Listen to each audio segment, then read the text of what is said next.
We are back, ladies and gentlemen. What is up and welcome in. It is Post Loons, August 20th, 2023. My name is Jeremy Rushing. Alongside me tonight to break down Minnesota United's 2-0 road win at Citi Field against NYCFC Baseball Club. It's Mr. Eli Hoff. Eli, how we doing? Not too bad, Jeremy. We get to talk about a Minnesota team that's winning in baseball stadiums, which feels like an accomplishment right now. So I think it's a good time to be a Minnesota sports fan at the moment. You just had to go there, Eli, but it is true. Yes, it is a 2-0 Minnesota United win. Goals from Jan Gregush, which we'll get to in a minute, and Mender Garcia with the dagger down the stretch as well. Dane St. Clair with a great performance in goal that we will get to. But we want to hear what you guys are thinking about the match as well. Obviously, Eli and myself will give our takes and kind of our analysis of the match. But this thing really only goes if you guys provide your input as well. So if you're watching on YouTube, leave a question or comment in the chat. Also, give the video a thumbs up. Hit that subscribe button. Subscribe to our channel if you could. If you're watching on Twitter, that's completely fine. You can just chill, hang out, watch on Twitter. But if you want to get involved, you actually have to go to our YouTube channel. The comments that we see on our StreamYard here are only from YouTube. So if you want to get involved and you want us to kind of address your question or comment on the air, respond to it, have that interaction with you, you got to go over to YouTube. Just go to youtube.com, search Post Loons, search Sota Soccer, and you will be right there. But big thanks to everybody who's tuning in tonight. And Eli, let's jump into this. Let's go ahead and jump into our three things here. I'll get us started. Yes, it is a 2-0 road win, which you will take 1,000 times out of 1,000 if you're Adrian Heath, if you're Minnesota United, if you're a fan. But this was largely a flat performance for Minnesota United tonight, especially in the first half. So my first thing is, Minnesota were flat, but NYC just happened to be much, much flatter. Is that a concern for you at all? Obviously, the result is a big one. It's on the road. It's 2-0. But to me, the performance leaves a lot to be desired. What do you think?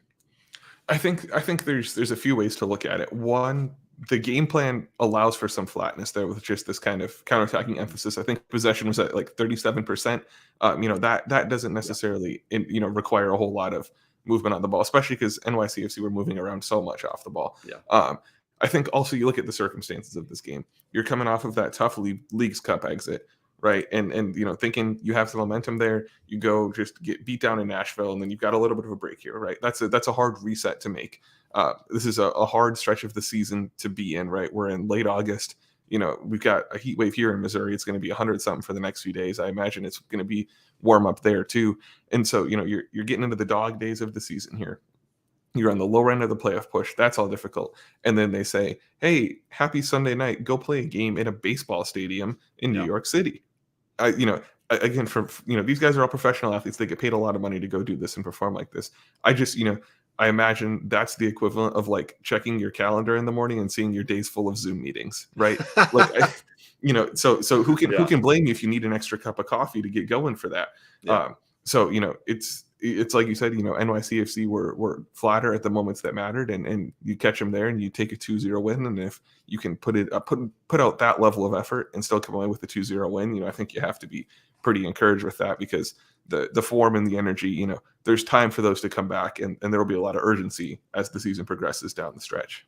That is a good point about the way Minnesota United plays, especially on the road. And I think that's what has attributed to a lot of their success on the road, is they are very good at sitting back, letting the other team have that lion's share of the possession. And when they're doing that, they're not necessarily looking like they're doing much, right? They're just really sitting back in a block, really just hoping to defend well. And then when they find those opportunities to hit back on the flanks, they do that. I just thought, they didn't necessarily look that tight with the ball when they had it. They didn't look very, I guess they didn't look like they were really looking to press forward when they had the ball too much. But at the end of the day, you can't really fault the game plan when you win 2-0 on the road. So that's my first thing there, though. Eli, what do you have here? Yeah, for me, my first thing is just who I think we have to admit was the MVP of this game, and that's Dane St. Clair. He remains just one of the absolute best shot-stopping goalkeepers in the league. I haven't really looked too closely at the numbers this year. In years past, he's been rated as the best shot stopping goalkeeper when you look at expected goals versus actual goals conceded. But that showed tonight. The XG breakdown, the Loons had let's see 0.97 expected goals. So obviously, outfinished that number a little bit. NYCFC had 2.12 expected goals, right? Yeah. Now, again, imperfect metric, right? You can't score 2.12 goals in a game, but you sure as heck can prevent that many goals by making saves, and that's what Dane St. Clair did tonight. You think back to bailing out on that own goal at the end, where he just is able to get down perfectly and almost anticipate that deflection was going to somehow be there, catching some of the ricochets. He had a save in the first half that was technique I've never seen from a goalkeeper before. I don't know if he was available or if anybody's going to be able to ask him about this, but he did like a volleyball dig in the first half to get it out of there. Never seen a goalkeeper do that before. Me either. I'm not sure if you've seen him out on the training ground practicing that or anything. No, I haven't, to be honest. Yeah. But to borrow a corporate motto, that was innovation that excites, I think. And so anytime you see that in a shot-stopping way from the goalkeeper position, I think it's just a joy to watch. And he keeps this team in games. That's you always expect a certain degree of competence from your goalkeeper, right? That they're going to make the saves they need to make. Dane St. Clair went above and beyond tonight, and I think that's a big part of this, because I think the lack of tempo and some of the lack of energy becomes a lot bigger problem. This game is 1-1 at a certain point, right? This easily could have been a draw in that sense, and so it's the 2 bonus points or 3 points, that I think really belong to St. Clair's performance, and I don't know the sense that you're getting on how appreciative this team is for him, but I think when you look back to him winning the goalkeeper battle versus Tyler Miller, several now, that's one of the more decisions in the history of this franchise. It really is, with just how quality he's been back there. Yeah, absolutely. I mean, look, Dane is one of those guys. His spot is solidified on this team. He's one of the him, Reynoso, Bongi at this point, obviously, if he's still healthy, a couple others maybe, but Dane has been absolutely crucial to this team. Now this year, you mentioned the stats. The underlying numbers have not necessarily been so kind to Dane this year. However, you look at the eye test with DSC, and he is never seems to be playing this team out of games. He never seems to be a liability back there. There's really not too many times where you look at like, oh, woof, Dane doesn't do that, then maybe we get a result here. There maybe was one, I think the Leagues Cup game against Chicago, he comes out and tries to stop a low cross, and that leads to a Chicago second goal. That's the only really one instance I can recall that maybe you could say that, where I think you look at Dane and his presence in goal for this team. I think he's just, on his day, he's one of the best goalkeepers in this league. Has he been playing up to that potential this season? You could argue probably not. But tonight, and maybe it's something about New York. When Dane St. Clair is in New York, he just turns it up another level. Because against the Red Bulls last season, if you remember, stood on his head, made I believe 7 or 8 saves to lead Minnesota United to a win. Really stepped up his game another level tonight against NYCFC to help Minnesota see out a clean sheet. 7th win for Dane on the year, 7th clean sheet for Dane on the year as well. Which is big for their momentum down the stretch. Absolutely. All right. My second thing here, I'll move this banner out of the way as I get to mine. Can Bongi go the distance? Now, we do have a comment here from Dave Valensky. He says, what's the problem with Bongi? How bad is it? The short answer to that question is we don't know. Adrian Heath did say in the post-game press conference that Bongi told him when he came off that he felt something in his knee, which is obviously not good. They're not going to know the extent of it until they get back to Minnesota. There's some inflammation. There's, they have to have one of their team doctors in Minnesota look at it and actually analyze it before they can give an actual prognosis. But so obviously hoping for the best. Doesn't seem too great right now, but we will see. But when I say can Bongi go the distance, I'm taking kind of a much more 30,000 foot view at his season so far, because this is a guy who plays every minute of every game for this team, and I think as he probably should be. You could argue that maybe he deserves a breather, but he's been such a crucial workhorse for this team on both sides of the ball that in a lot of cases, how can you bring him out? If it's a 1-goal game either way, or you're tied, how can you afford to bring Bong Yulongwani out of the game for Minnesota United? You can't at this point. And if he's got the motor, which we know he does, you got to sort of trust him just to stay in there because he has been so crucial to this team. But maybe you're kind of seeing the flip side of that now, where there could be something as we head down 11 more games left in the season. Bongi, there's unknown at this point, so I don't want to necessarily jump to conclusions, but maybe you're seeing the flip side of that, where all those miles maybe do lead to something that could see him sitting out for a certain amount of time. Well, I think there's also more concern here in that he's still a younger player, and you're putting this kind of mileage on a guy who's still developing. Has for every mile or kilometer he runs on the field now, he's probably got thousands more that he wants to run over the course of his career. And so this is the broader problem with the global soccer calendar, right? Is that these guys are getting so many miles put on their legs through club competitions and international, and then we add the Leagues Cup and these International Champions Cup of the World and all these things that's a problem. And so with someone like Bongi who's so relied upon, who just we've seen his effort go up so much this year, right? His confidence go up with that he's putting even more strain on there than maybe your average player in his role would be. And so I think that's a factor with this. That's all cumulative. It all builds. Obviously tonight was kind of the byproduct of that play, but it also impacts what his return looks like, because Bongi, maybe in 2-3 weeks, right, he's good to go. Let the inflammation go down, give him a little bit of recovery time, and he's back.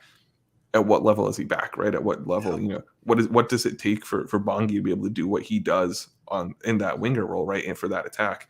I think there's certainly a valid question to be asked there, regardless of what the prognosis is from this injury. Obviously, hope for great news that put some ice on it. What's the acronym? Rest, ice, compress, elevate. That you do a little bit of that, and it's feeling better. But I do worry that there's some bigger picture concern to be had around that. Yeah, and you also look at the crucial piece right next to him, Emmanuel Reynoso, who's kind of been dealing with this lingering ankle issue.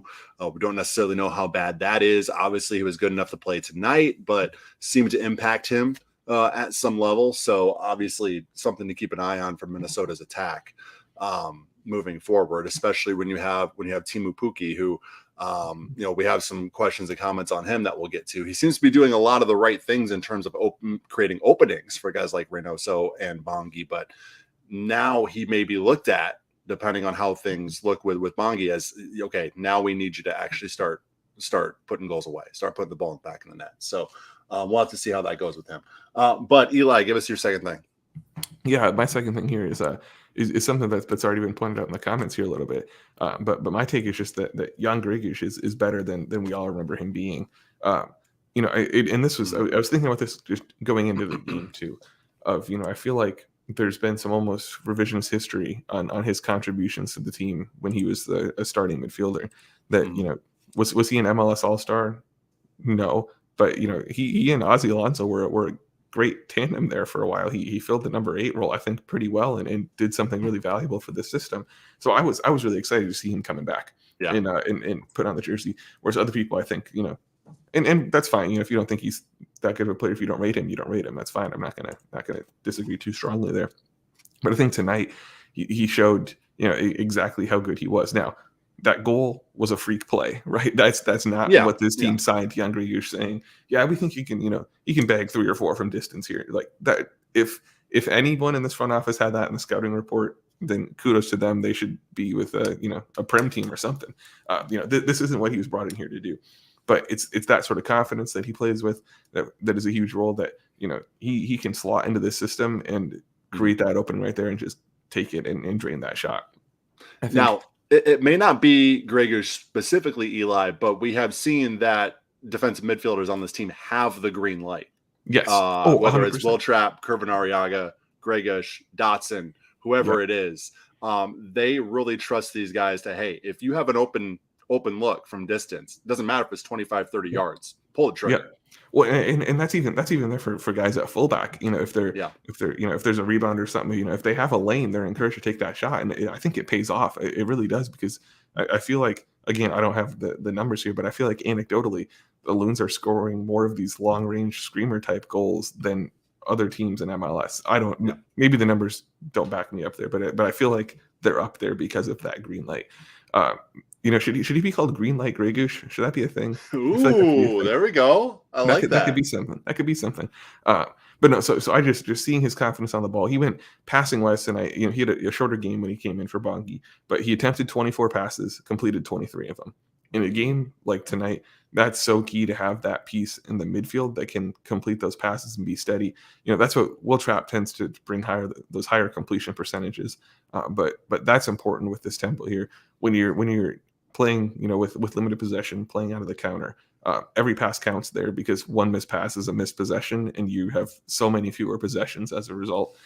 So I think his contribution is vital. Again, he doesn't have to be the best player on the field. He just needs to fill the void in that midfield, and in a situation like this where he's coming in off the bench, just needs to be a stabilizing presence and provide a little offensive creation. He did that for himself. I think he did that for others, and so I was really encouraged. Seeing him back there, and obviously got a great goal to reward himself, and I'm sure that will only continue to build confidence from here as well. Yeah. I think the thing that impressed me with his performance is this is a guy that hasn't played since the trade because he was cup tied to Nashville for the Leagues Cup. So he has been sitting around for a month. Yes, he's been training. Yes, he's been getting himself fit. Yeah, he's been doing things on the training ground and everything but playing in a game. But you can't replicate that, right? No. So he comes in cold in a position where he did not expect to be coming in, right? 39th minute. Yeah. All of a sudden you get thrown into the game, and he didn't miss a beat. It didn't seem like there was any rust to shake off at all for him. He was immediately progressing the ball up the field, immediately providing that link between the defense and the attack. I thought actually his insertion in the match is where Minnesota started to look less flat, is where they started to actually build some connectivity and really get a little bit more intentional with what they were doing in the attack. So yeah, I was really impressed. And on his best day for Minnesota United in his first stint with this team, that is something he provided. And for whatever reason in his last season with the Loons, he sort of fell out of favor, wasn't getting many minutes. But it seems to be so far a signing that could lead to very positive outcomes for this team down the stretch of the season for sure. Well, and I think part of that too is because he was key to this midfield in a time when the style of play that this team has reverted to this year was the staple of Adrian Heath's system, when it was this sit back, absorb pressure in a tight block, let the opposition team do what they want to do, and then take the ball and go down and create chances. That was Greg Goose was the staple of that system. And so I imagine he came in and slotted in pretty quickly. And also, in terms of there not being rust, he's a professional guy at the training ground. He was raring to go and play with these guys again. And so again, I think it's just tonight's performance is a testament to what he can bring. Doesn't mean he starts going forward. I don't know, but I think it certainly helps ease the Kervin Arriaga absence until he's back. Which I know some good news on that front recently that we can talk about later. But I think Grey Goose is certainly going to be a contributor down the stretch here. Yeah, for sure. I'm going to jump into my third thing here, and this is really, it has to do with the game, but not the actual game itself. Okay, imagine. So, who knows how many new subscribers MLS Season Pass got from Lionel Messi being in Leagues Cup? Probably a pretty good amount. Imagine being a new fan of or a new viewer of Major League Soccer. You watch this great Leagues Cup, great final last night, great atmosphere, great environment. You're like, oh, there's more MLS to watch on Sunday. Let me peruse some of these matches. Oh, Minnesota and New York. Sure, let's throw this on. Oh, are they playing in a baseball stadium? Baseball stadiums in MLS. I don't know. I feel like we're just past this at this point. And I get that NYC is going to be getting their own soccer-specific stadium pretty soon. All that stuff's been approved. But man, it just feels like after this Leagues Cup, and you have the greatest player of all time in your league, still arguably in his prime, and yet you still have a team who's playing in a baseball stadium. I don't know. That to me was just, I'm watching this today. I'm like, can you imagine being a huge Lionel Messi fan? Now you're kind of bought into MLS because he's in this league, and you have to watch two teams play in a baseball stadium. I don't know. This is something that doesn't sit right with me about that in 2023. Yeah. No, and I think because it's right now MLS is in such a global facing capacity right now with the arrival of Messi that there are so many eyes around the world on this, and this Citi Field pitch is the product you want to put out there. Again, franchise selection aside, if that's NYC's brand, that's their brand. But is that what the league wants?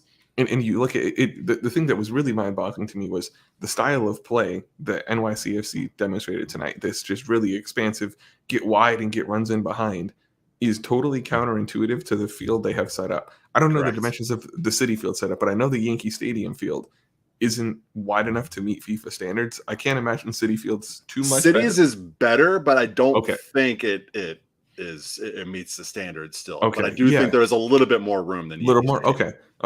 But so it's just wild to me that a team that clearly wants to play this just great spaced out expressive soccer is stuck doing so in a narrow baseball stadium where you can tell obviously where the grass is over the dirt because it's the middle of baseball season. I don't know. I wonder how players like Max and Morales, who've been in that organization for so long, stomach that of just seeing. And again, they've got the stadium coming, but what does the pitch, and not the field pitch, but the business elevator pitch look like for them when they're recruiting players from abroad to say, hey, come play in MLS, and there's Apple money now, and you can play against Messi here, and show you these environments and stuff, and then they show you what your field is going to look like when you play games on a baseball field. Or maybe if you get away from that like 3,000 seat stadium they use at some college or high school there, that I don't know. I'm that just might almost be better this long. Yeah, that might almost be better. At least it's a real field. Well, and then the pitch is okay. Yeah, sometimes we'll play in Yankee Stadium. Sometimes we'll play in Citi Field. Actually, last year we played a home game in Los Angeles. So. It's a coast-to-coast brand, Jeremy. Coast-to-coast brand. It's the same ownership group that owns Manchester City. Like, come on. Yeah. Come on. Yeah. What are we doing? Anyways. All right, Eli, hit us with your third thing. Yeah, well, mine's also kind of a big picture thing. It's a little more positive here, though.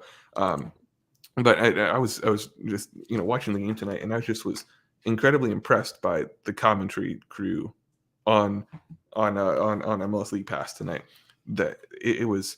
the Loons have been blessed with good commentary for a while, but it's once you go to this league model and you've got these rotating crews, it's different, right? It's a little bit hit or miss, and it seems like Cal and Kendra get a fair amount, but Jen Hildreth and Ricky Lopez Espin tonight were phenomenal because I can't think of the last time that I was watching a league-wide broadcast that broke down both teams' tactics so well in the first half. When again, it's a different standard for Cal and Kendra because they've watched this team for a long time, right? They still have ties here and all that.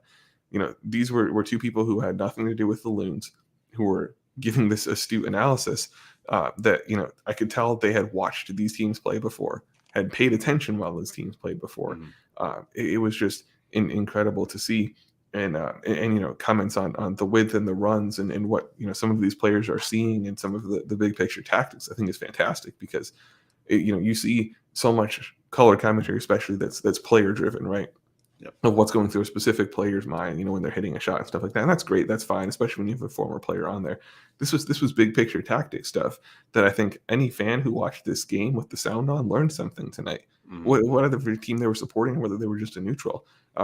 And that's something that I think is really cool about this project, and something that I hope translates over with more of these crews, especially for some of these Messi games that you've got people who have bought League Pass because they've played FIFA a little bit and Messi's good and he's in the US now, and sure, I already have Apple TV Plus or whatever, and tack it on. That you can teach people the game here and make them smarter fans here, because that's something that just so many sports don't cater to that. Whether it's football, baseball, basketball, whatever, they don't cater to making the fans any smarter. And so I hope this crew sticks around and keeps doing this, and that more people catch on to this approach, because I just was incredibly impressed by the knowledge that was being transferred tonight. Yeah, and look, every single broadcaster that MLS Season Pass has brought on is very, very good. A+ at their job. There's a reason why they were chosen for this role. But that has been what you just mentioned, Eli.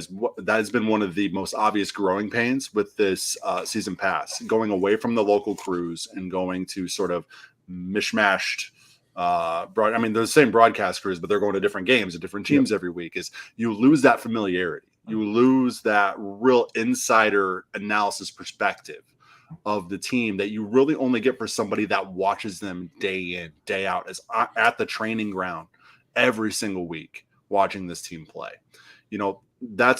Cal and Kindred were so good just in general, but obviously that's something they brought, being the strictly Minnesota United broadcasters, is they knew this team inside and out. Yeah. You don't necessarily get that same level when it's two other broadcasters usually. But as you mentioned, tonight was different. And I think as this thing continues to go on and these broadcast crews get more familiarity with all these teams, because they're probably broadcasting at least one team, or broadcasting one team at least one time per year. I don't know if I'm even saying that right, but they're hitting all the teams, I think. Yeah, they're getting the bases covered if they can, over the course of the season. So as that familiarity grows from year to year, maybe that will improve. But yeah, I thought tonight stood out for me from a commentary perspective too, for sure. All right, we do have some questions and comments in the chat. Let's jump into those. Eric Grady just says, what a win. Eric, I completely agree. We sort of hinted at this from Dave Valensky. Gregush gold, was it perfectly placed or ricochet off the defenseman? It was a ricochet, but off the ricochet, it was perfectly placed into the back of the net. Anytime the ball hits the back of the net, it's perfectly placed, Dave. So as long as you're on the attacking team and not the defending team. Eric Grady jumps in. A question about Pookie. This is a good topic to jump into here. Is Pookie just slow, or is his timing off? When Lud first came, he looked slow for a while too before he turned it around, but he was younger, I believe. Look, Pookie is up there in age. That was one of the the constant sort of arguments against bringing on Teemu Pukki that you would see. That's sort of the devil's advocate argument to bringing in a guy like Teemu Pukki, is his age. I don't know if I necessarily see the slowness. Obviously, he's probably not as quick as he was when he was 25. But at the same time, I think Puki's role on this team has largely been to create the openings necessary for guys like Bongi and Ray to do what they do. Is that necessarily what you brought him in for? To not score goals, but help other guys score goals? Not really, but I think he has been a net positive for this team in his addition. He's not just sitting there in the box poaching, hoping for a ball to come to him and turn and shoot like we have seen from some previous Minnesota United strikers. He is actively getting involved in the attack, actively making runs, actively pulling defenders. But like we mentioned, if this Bongi injury turns out to be pretty significant, where there's multiple games missed, that role might have to change. And yes, while you did bring Teemu Pukki in as a striker to score goals, I do think he is helping this team with his presence. Yeah, I think he absolutely is, because you just watch the level of hold-up play and the contribution that he brings to this offense. That that's valuable in this attack, because there are so many potent players in this attack that it doesn't have to be a super defined number 9 that scores goals. And I've talked about this in the past on Post Loons of asking the rhetorical question, what does Minnesota United need from its striker? I think Teemu Pukki is an answer to that with some of that hold-up play. In terms of his pace. I hate to make a broad stroke stereotypical correlation, but I think if you look at the correlation between a player's hairline and their speed in a straight line, those lines don't cross necessarily where a 33-year-old Finnish striker wants them to cross. That's pretty good. That's pretty good. And so I think it's just, that's the reality of Teemu Pukki, that, I don't think he looks terribly slow. I think, I can't anecdotally name a slower player, but I don't think he's so slow that he's a liability in the attack, right?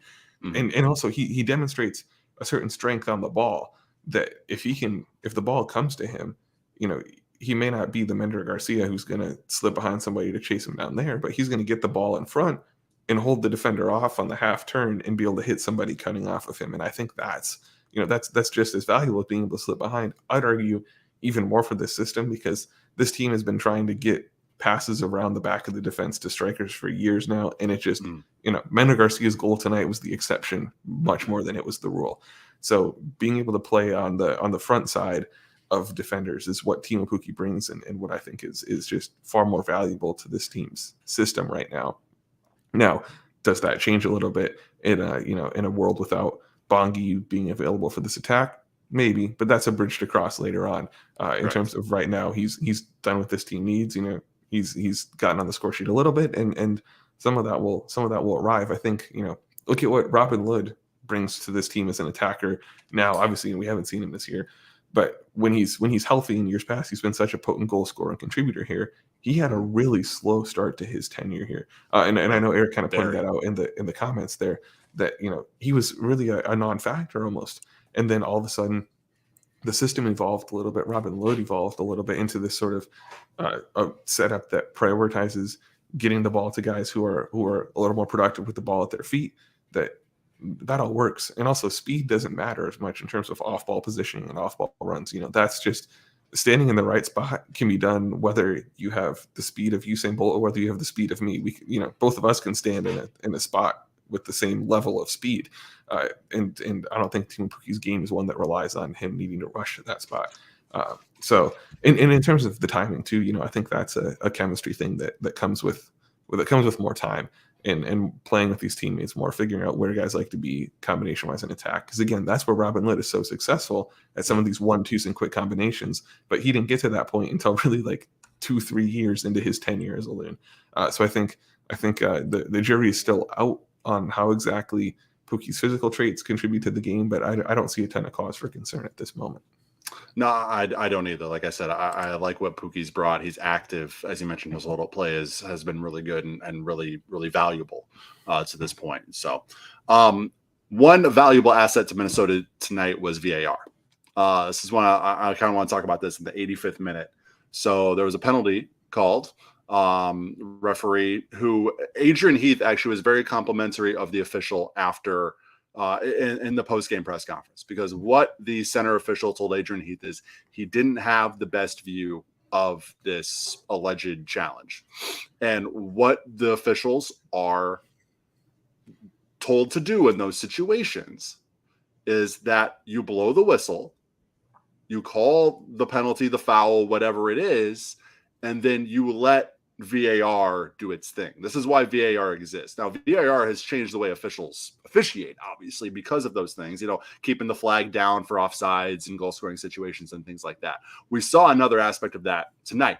Now, in Leagues Cup, we did not necessarily see VAR used to its potential. Tonight, we get the right decision where they go to VAR. They see that in no way, shape, or form did Mickey Tapias make any contact with Julian Fernandez. Fernandez went down as if he had been shot, but there was no contact made. And so my question is this. I think it was our friend Alex McCracken post this on Twitter, that if there was no contact made, and so you are there and calling what Fernandez did a dive, if there's no contact made and he goes down, is that not simulation? That's the question, Jeremy. I think it is. I think it is. Yeah.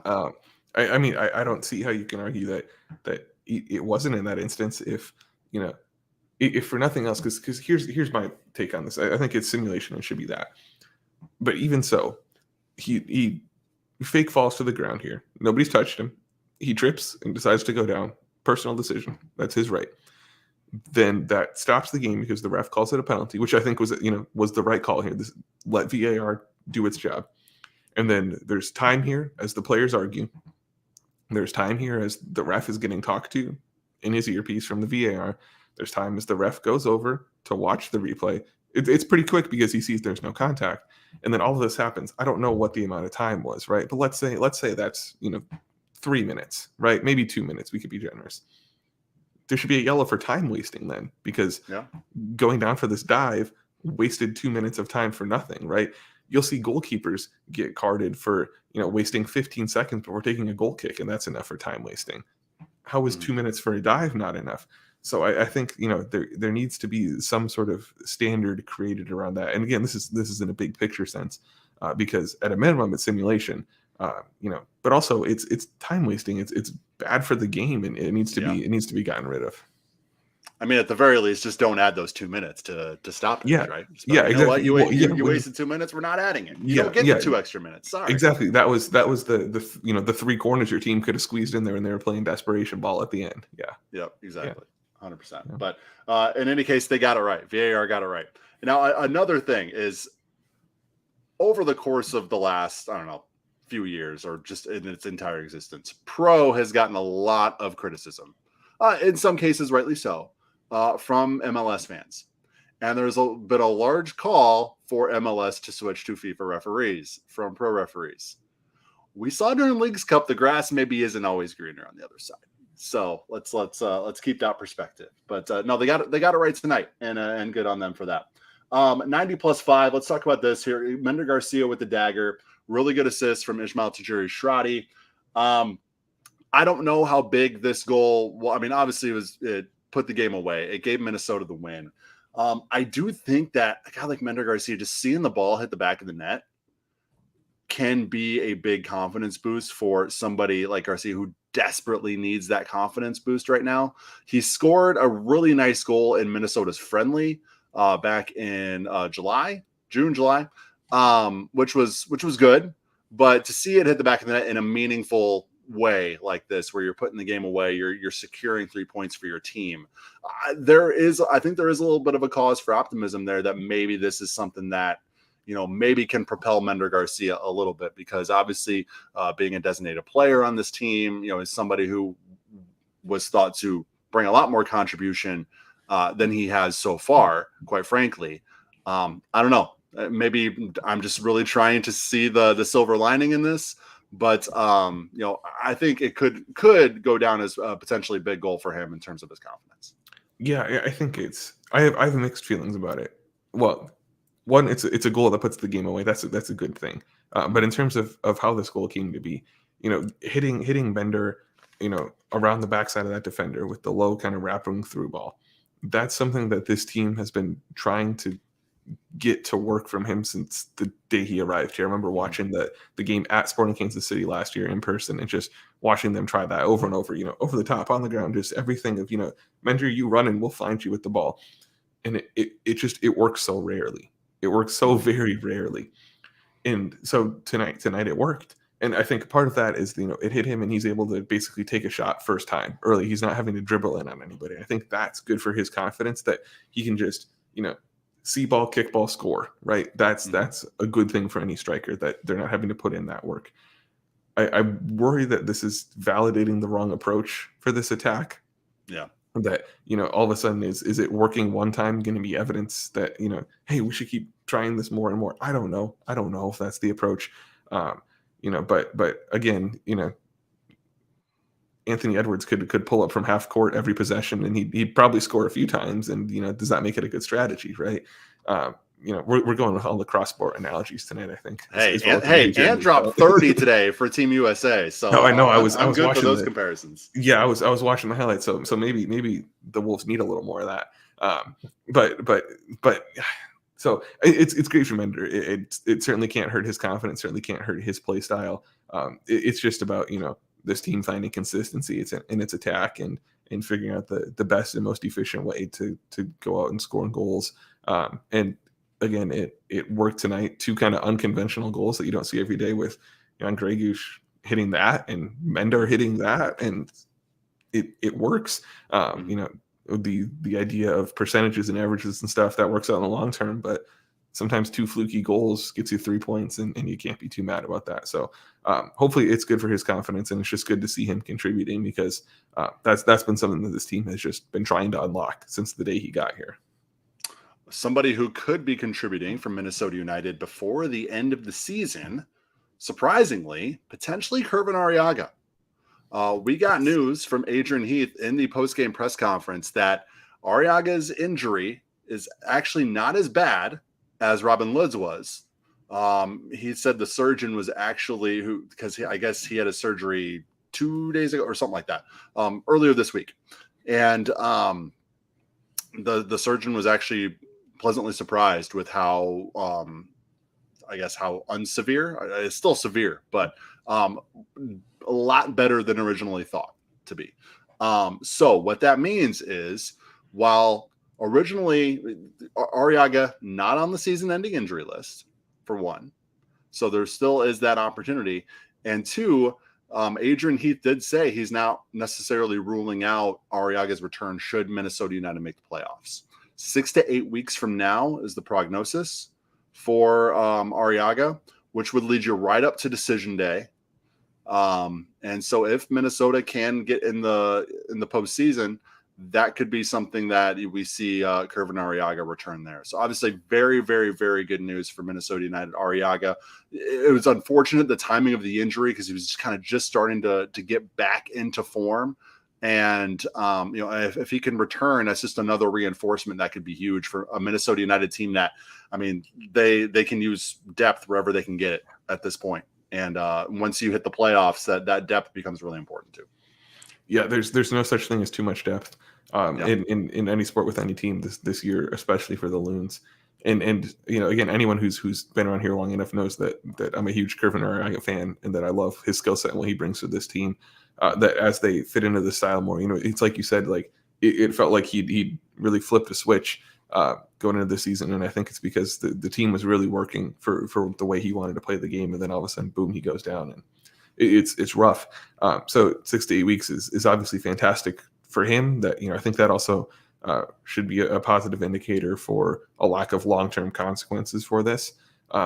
What you hope is that it's enough time that he can be ready to contribute, so that if he wants to come in the first round of the playoffs, that he's not having to rush back for that he's able to maybe even that the team can be in a position where decision day is not a super crucial result, and that it's Minnesota United, Eli. Decision day is okay. We're just made to sweat on decision day. So what we really need to prepare for is that on decision day, you just got to hope that Kervin Arriaga is ready to give his best 15 minutes at the end. He's going to have to put together 3 outside of his foot diagonals. He's going to have to set up somebody out there. He's going to have to do it all in those final 15 minutes. Going to have to drop back in, play a third center back role exactly to Seattle win. Yep. Exactly. So this is one of those things that for athletes, so much of their job, it's so much preparation for such a short time to actually perform. That ratio is going to be even more exacerbated for Kervin Arriaga. He's got 2 months here to be ready to give this team his best 15-minute cameo at the end of that decision day game. You just hope he's going to be ready for the occasion. Yeah, hey, start training now, Kervin, for that exact moment. Exactly. All right. Well, next up, Minnesota United is back at Allianz Field next Sunday. So another Sunday one, and it's a Sunday matinee. Out of the 7:30 start times, 3:30 kickoff at Allianz. So if you are a parent, you can actually bring your child to a game and not have them stay up past their bedtime, which is, as a parent, is all you can really ask for in life. So that should be a fun one. We will have Postlands after. It'll be Carter Hofer and David Naylor for Postlands after that one. And then, that hopefully continuing some positive momentum. Minnesota, while it was a very abrupt one-sided end to their Leagues Cup run, I thought they actually built up a lot of good confidence and momentum from that. And tonight, it was actually good to see that translate into league play. We'll just have to see if they can finally figure out how to do it in league play at home and build off that and get another 3 points. Yeah, when I think it's this opportunity against Seattle. We've grown used to the Sounders being something of kind of an MLS powerhouse or a team to be afraid of. That's not the case this year. I was just looking through the results here since Memorial Day, which was a while ago now, as we approach Labor Day and State Fair season. Since Memorial Day, I'm seeing that the Seattle Sounders have only won one game. And that was on July 8th against Vancouver. They beat them 3-2, and the Whitecaps had a player sent off. Seattle's currently down 1-0 to Atlanta United as we record this in the 35th minute, so that could change. But a lot of draws, a lot of losses. They're a rough Leagues Cup campaign. This is not your grandmother's Seattle team, and so I think there's an opportunity there, and a youthful crowd, some children who are actually able to watch professional soccer be played without risking behavioral issues or being, we're leaving right now and all that.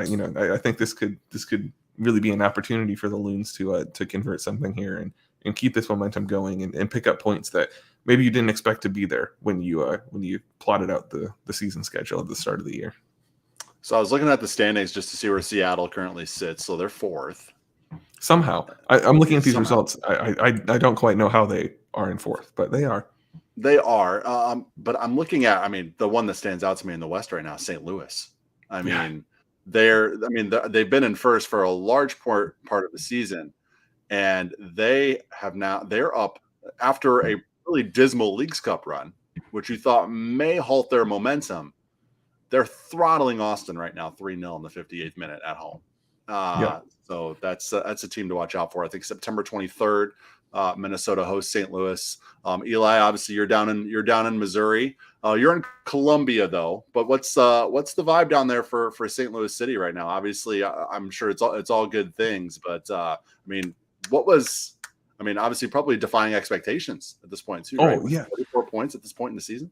No, absolutely. It's been interesting because for those who don't know Missouri geography, your crash course lesson is that Columbia is right smack in the middle of the state. We're 2 hours from both Kansas City and St. Louis. It's a 2-hour drive to either place.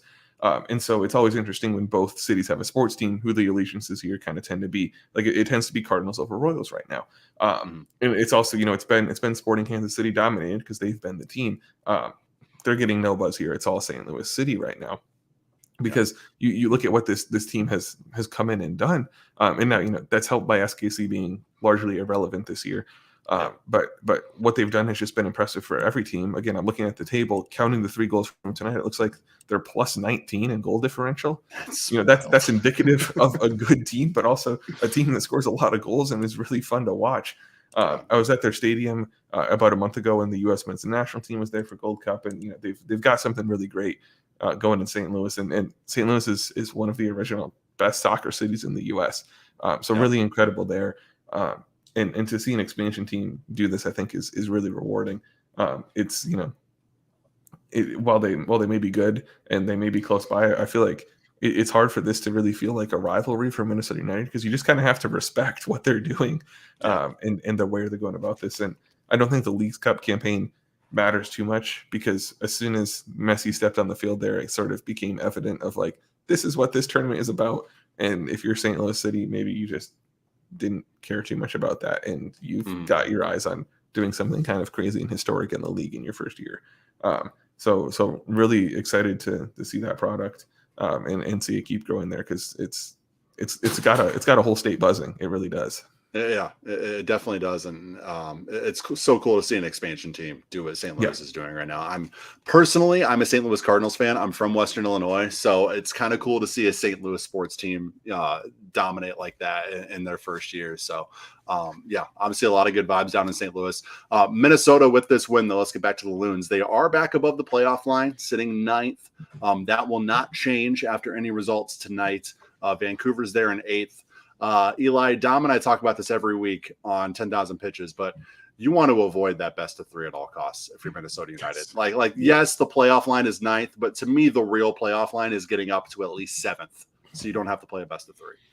Yeah, well, and the thing with ninth too, and even eighth, either of those spots, that's still bottom half of the table in the West. And so, I think this is a team that, again, regardless of how MLS wants to set up its playoff structure, you want to be top half of the table. And so, this year that means being in 7th or higher. And you look at it, it's tight there from Dallas in 10th, they're on 30 points, up to San Jose in 5th, they're on 33 points, right? You got all these teams in there. One, that means it's going to be a tremendous final push at the end of the season here. Everyone's within reach here. This team could have a home playoff game if they play their cards right. But it means, you got to get those results against teams within that zone there because those are games that a win can really mean 6 points functionally in terms of the distance you're putting on somebody in the table there. And you hope that some of those teams, the St. Louis, maybe even you say LAFC, RSL, they're sort of foregone conclusions at the top of the table. You hope they do things like what St. Louis is doing to Austin right now. Just put them away, change the goal differential because the Loons are -2 on goal differential, which doesn't stack up particularly well within that zone. So the other key here is getting more goals like this Mender Garcia one that are daggers that keep the clean sheet, put her in 2 or 3 on the other end and start racking that up. Absolutely. All right, we're going to finish off on a headline I saw today, Dom. It was about Inter Miami. So they obviously won Leagues Cup last night. Congrats, Inter Miami. They're now going to win CONCACAF Champions Cup next year and whatever. But I saw a headline that said it was so Messi had said that he's all in for the U.S. Open Cup, and the headline was, "Is Inter Miami making a mistake not resting Lionel Messi for the U.S. Open Cup?" And I was like, this team is in last place in the Major League Soccer standings. I think MLS play is the time to rest Messi. I think you play him in the circumstance where you're 2 wins away from getting more silverware. I don't know. Yeah. I feel like I read that. I'm like, really? Like they're 2 wins away. You go all in on this if you're in Miami. If you can win 2 trophies in a year where you have no hope in MLS play, you go for it 100%. Yeah. Well, I think there's a few things here. One, when whoever asked that question of Messi, of are you Mr. Messi, are you all in on the U.S. Open Cup? Did they expect him to say anything other than I'm all in? I think the only other plausible answer would be, isn't that a golf tournament? And he'd be forgiven for doing that because who the heck knows what the U.S. Open Cup is when you're coming into the league for the first time. But no, I mean, you've got a chance to win hardware there. He obviously is excelling in these knockout competitions because he's Lionel Messi, and this team is what it is right now. So yeah, go get those 2 wins, and then maybe you see what happens in MLS games in the meantime. They're on 18 points. Chicago in 9th is on 32, so you have to make up 14 points. That's a lot in that last stretch there. That's a lot, especially when other teams are going to be trying to. Although I don't see them not winning down the stretch, though. With the way they played in Leagues Cup, it's insane. And you look at this trio that between Messi and Busquets, maybe you just got to play one of them on a given MLS game to have a good chance there and bring them off the bench and use them sparingly. So I think you need to manage that and then prioritize the hardware. And then you hope that next year you keep him and he's still all in and he has learned what the supporter shield is, because if he sets his sights on that, he'll probably make that trophy number like 52 at that point. So yeah. I also love that. I mean, Robert Taylor's always been a great player, but he's just like a superstar now that he's playing next to Lionel Messi. It's pretty crazy. But I would. I remember seeing just from, I think it was Messi's first game, the clip of, and I think it was DeAndre Yedlin running down the side, that he was making a run and you could see him kind of let up at a certain point. He's like, oh, the pass isn't going to reach me. And he realizes it's Messi passing it and picks it back up. And of course the ball hits him, right on his favorite foot.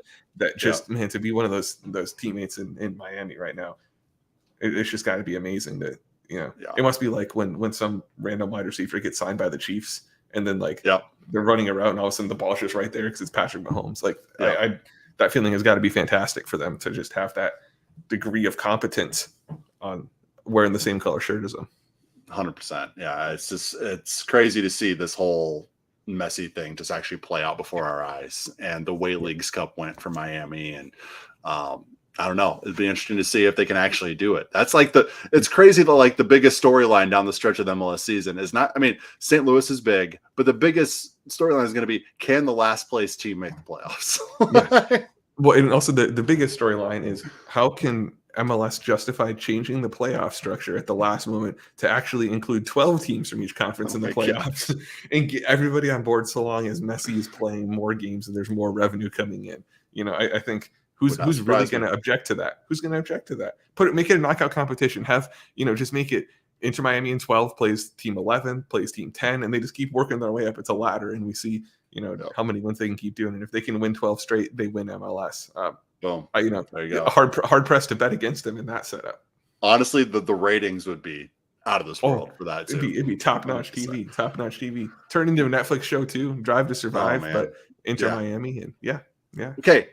We're getting this Drive to Survive-esque MLS documentary at some point, right? I think so. It's the same production company, I think. Yeah. When do they start filming? I was going to ask if you'd seen them around, Minnesota United training or noticed them at all. No, or anything. Nothing. I mean, you would think with the Toronto saga that was going on, and now Messi and all this. I hope that they're getting this. I hope that filming has started. Well, I mean, and when you look at, because the whole thing is how you impose the kind of outside narrative on it, right? And it doesn't have to perfectly correspond with what somebody who watches every game and follows everything sees. But the Reynoso stuff here, that you can cast the Manchester United as the team that, has always been one step away, one player away, one signing away. And, and they have their guy in Reynoso, who's the top five guy in the league. And then, who knows how hard hitting they want to go on what happened down in Argentina. But, his whole return here and this team's Leagues Cup run, and then, oh no, it came crashing down in Nashville. Like seems to me like there's a pretty good episode to be done there. So I'll be real curious to see what starts coming out about what this filming looks like, and also when they plan to release it. Because what I feel like was good about Drive to Survive, they released it I think like 3 or 4 weeks before the F1 season started this year. So it's a perfect little churn through this, and then you feel all caught up and ready to go. Are they going to be ready for this when the season kicks off and what now, like probably late December for the 2024 season? I feel like it keeps getting earlier that the league's Christmas gift is going to have to be a season of MLS. I don't know. Do they have a name for it? Is there a working name? I haven't heard anything. But for what? Oh, the for documentary? Oh yeah. Gosh, I don't know. Because Drive to Survive is so good. I don't know what you can do.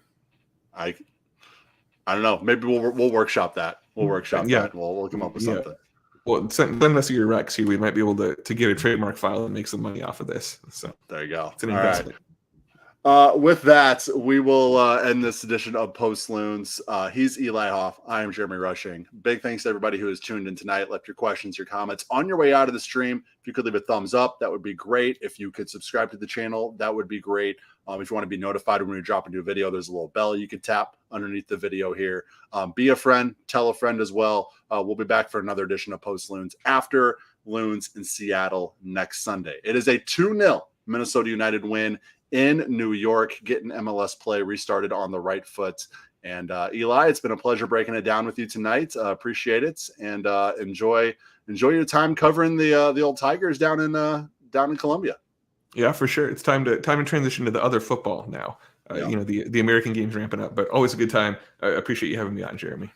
I appreciate you, Eli, even though you're wearing an Aston Villa jersey. That's fine. Had to do it. All right. Thanks, everybody. Have a good night.